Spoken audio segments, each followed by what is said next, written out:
kabantay mo aning post ni Congressman Ungab.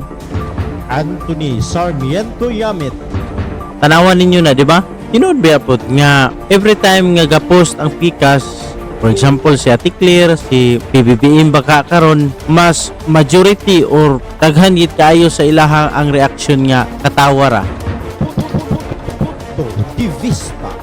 Diba? So diya pa lang nimo makita. Amoingon man sila nga mga binayran kuno ang or daghan kuno mga trolls no sa side ni Vice President Sara Duterte, pero kung imong tanawon da sa reaksyon makita unta nila ba gili lang sila manhida na makita na nila nga ang mga supporter halos nila wara magkatunga sa supporter speakers kay ang mga reaksyon halos kasagara sa ilahang mga post puro katawa lang.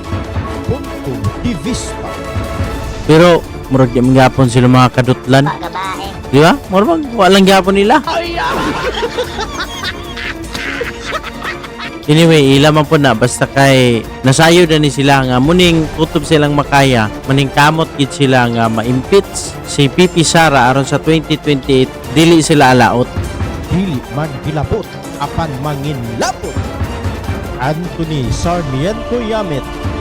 Muna nga good luck sa inyo. Kamo na magpunto, kaning kamot taman sa inyong ginhawa. Ala, bisag unsa inyong buhaton para lang di gid makadagan si PP Sara, pero mato palagi ni Senator Alan Cayetano nga kung gusto ninyo pildihon si BP Sara itos 2028 ayon nyo butang-butangi sa mga issue istorya nga walay kamaturan.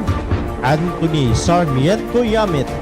But anyway, human naman na trial naman gid sila ani. So atong tanawon kung kisaging kasultis tinuod. Kaya kung maabot sa punto nga makonvict gid si BP Sara, so meaning to say dili giniiyaha ang para presidente. Anthony Sarmiento Yamit. Posible para ni kang Pulong Duterte. Divista. Posible para po ni kayong Baste kay mawawala man po siya og aura ni Tatay Digong. Dili man gilapot apan manginlapot. Pero kung dili gali sila magmalampuso ni ini taliwala sa ilang gibuhat karon, musugod sila sa dili mamahimog yung presidente si BP Sara sa 2020. Anthony Sarmiento Yamit. Punto Divista. Dili man gilapot apan manginlapot.